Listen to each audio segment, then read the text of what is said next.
we use. But to have a full electron shell, it would need 8 electrons in its outer shell.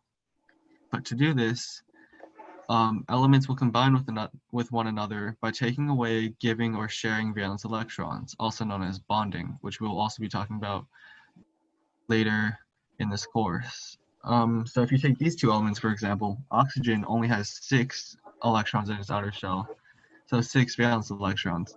Therefore, it is not happy and it's not stable yet.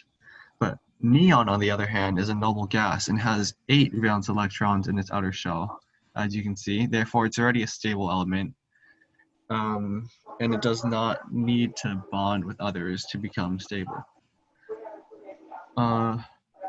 So we can take this analogy, for example.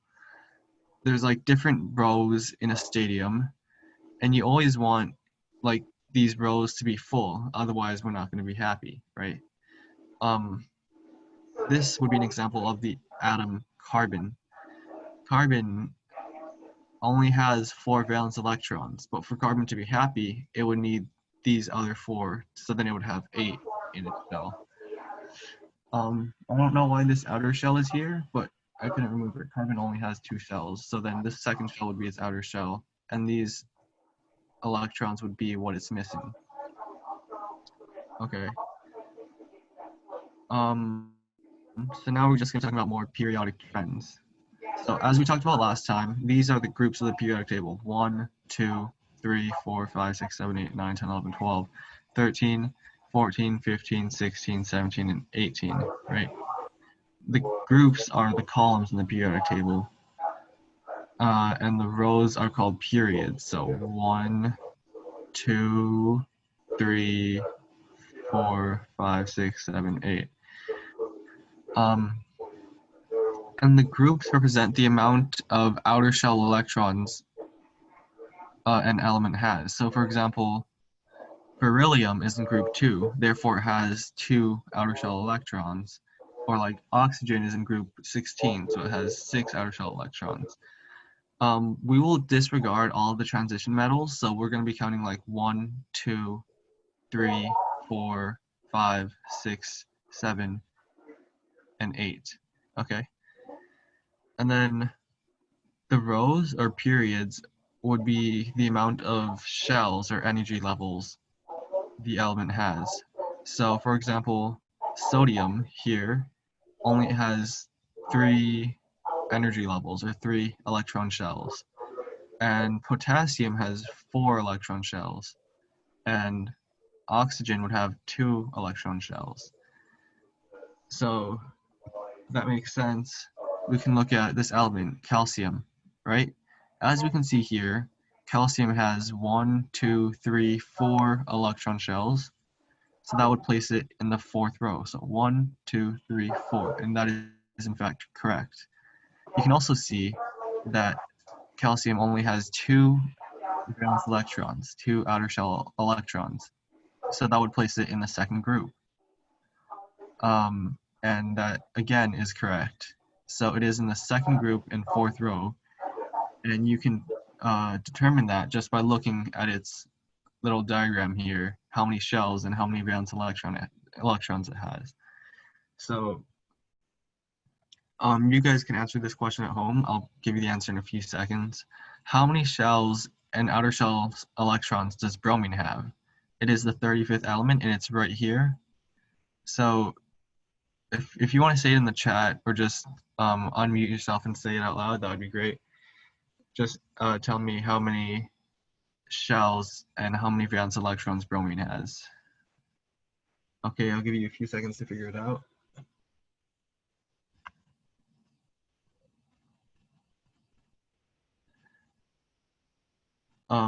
Okay, so bromine is in the 17th group, so it would have 7 valence electrons. And it is in the 4th row, so it would have 4 electron shells. Yeah. Further, elements in the same group would have the same number of valence electrons, and elements in the same period have the same number of electron shells. That should make sense. For example, like beryllium, magnesium, they both have 2 valence electrons, right? Because they're both in the same group. Or like hydrogen and lithium both have 1 valence electron because they're in the same group. They're all right here. Or like oxygen and forgot what S stands for, but they would have 6 valence electrons, right? And then lithium and beryllium, these two here horizontally, would have the same number of shells or energy levels. And like potassium and calcium would have the same amount of shells or energy levels. They would have 4. And it would just keep going from there. It's pretty basic. And here you can see I mentioned Lewis diagrams. I'll come back to that later.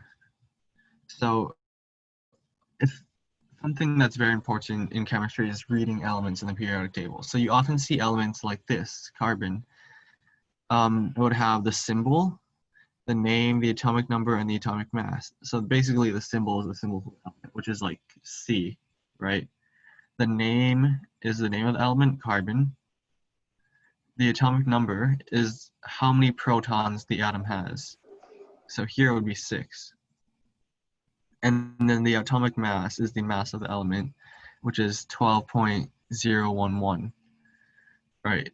So that's basically how you read the element on the periodic table. So if we look at these, they don't really show the atomic masses here, but here you can see like these numbers are the atomic numbers. So here nitrogen would have 7 protons, phosphorus would have 15 protons, argon would have 18 protons, and so on and so forth, right? And the number of protons is always equal to the number of electrons because, of course, the element is neutral. So if carbon has 6 protons, I mean, it would have 6 electrons, right? If oxygen has 8 protons, then it would have 8 electrons. So that's how the atomic number works. So for atomic mass, it's the amount of protons and neutrons combined. So in carbon, the atomic mass is 12, right? And there are 6 protons. So 12 minus 6 is 6. So then there are 6 neutrons. Hopefully that makes sense to you. Okay. So we can take a look at these. We can read these elements. So I'll go through them one by one. Iodine, iodine. This is the symbol, I, the name, iodine, iodine, whatever.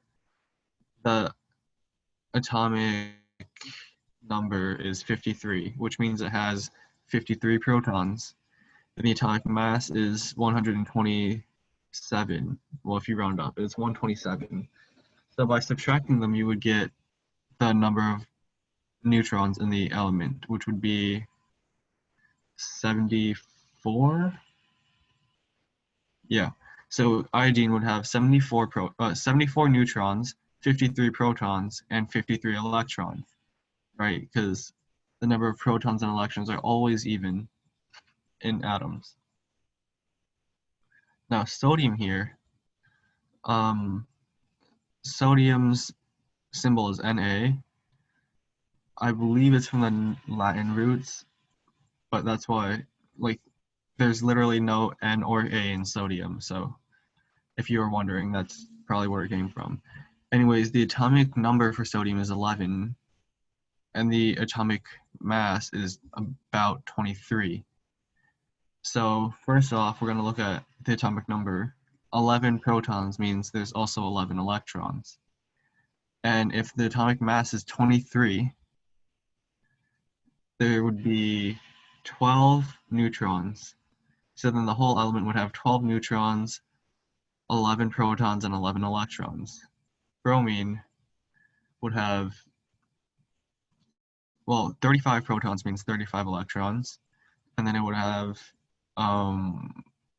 45 neutrons. Argon would have 18 protons, 18 electrons, and 22 neutrons. Fluorine would have 9 protons, 9 electrons, and 10 neutrons, because 19 minus 9 is 10, right? And then 9 protons, 9 electrons, easy. And now this is going to be the last thing we're talking about, basically, Bohr models and Lewis diagrams. So Bohr models, they show all of the electrons in all of the shells. And the shells fill up in this order. It's 2, 8, 8, 18, 18, 32, 32. Like those are the maximum amount of electrons each shell can hold. And you can tell how many electrons there are in an element based on their atomic number, because the atomic number is how many protons are in an element. And protons and electrons are always even. Therefore, like if an element had 9 protons, it would have 9 electrons. And then you can just fill it up from there. My expectations for you guys are to be able to read, interpret, and draw these Bohr models. So I'm pretty sure you guys already saw some of them earlier in these slides, but these are Bohr models. As you can see, it shows the elements, like how many shells they have and how many electrons they have. So oxygen has 2 electron shells and 8 electrons. So the first shell, like it says here, it can only hold 2 electrons, like max.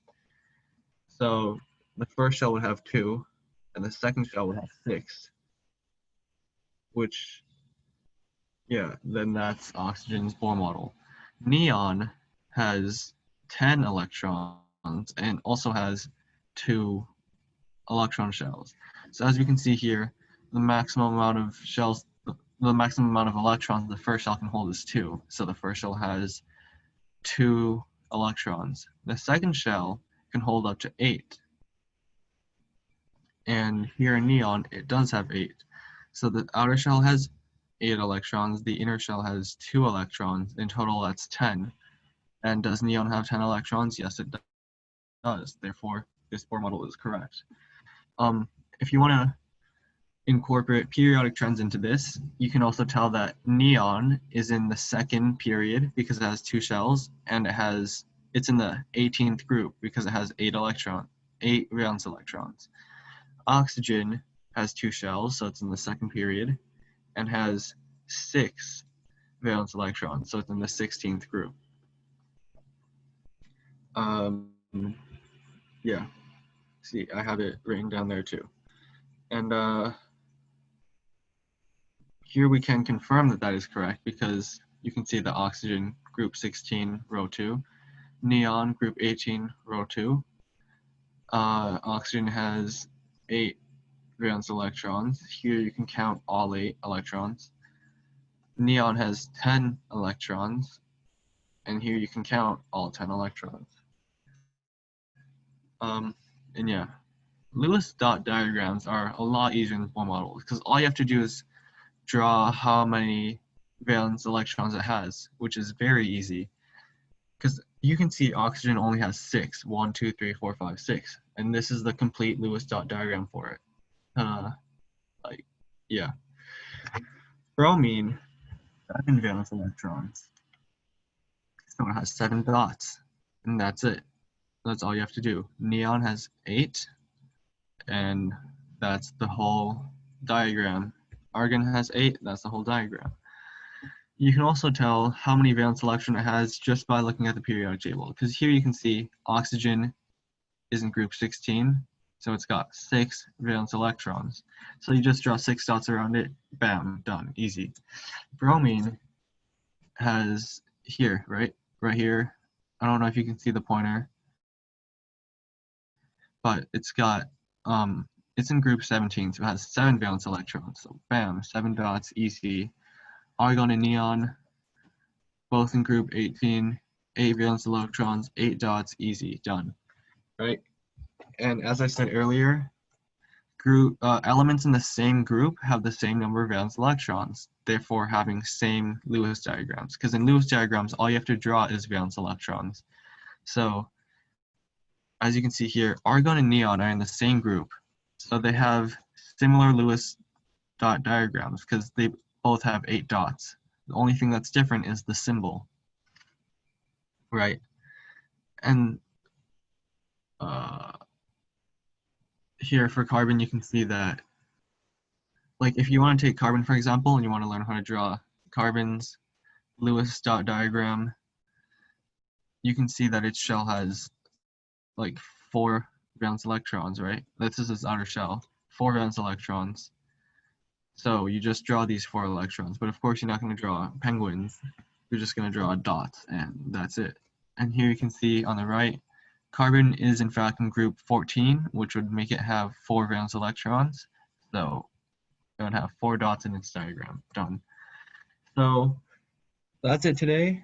I know it's a lot to take in, maybe, but your optional homework is just to look through the slides and understand the material. If you have any questions, I know one of you guys are on Khan Academy learning at the same time, which I think is great, but you could also ask me for help if I didn't explain it well enough, or if you want me to explain it like in a different method or analogy. I want you guys to be familiar with sig figs, and you could do the worksheet if you want to. Like I promise I won't really care if you do it or not. I just want you guys to be comfortable with it. I want you guys to try drawing some Bohr models and Lewis diagrams for random elements on the periodic table.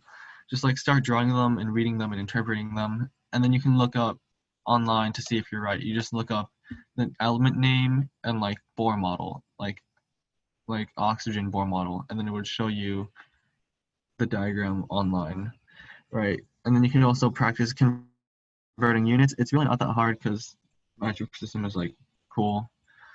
Like it's just tens, hundreds, thousands, easy, right? If you have any questions, here's my contact information. I have my WeChat on here. We don't talk about the name. My Snap is on here, my phone number, my email. Don't hesitate to ask me. I like how some of you guys reached out last time. Yeah, and thank you so much for enrolling, and thank you so much for being here today. I really hope that this helped you learn more about chemistry, and yeah.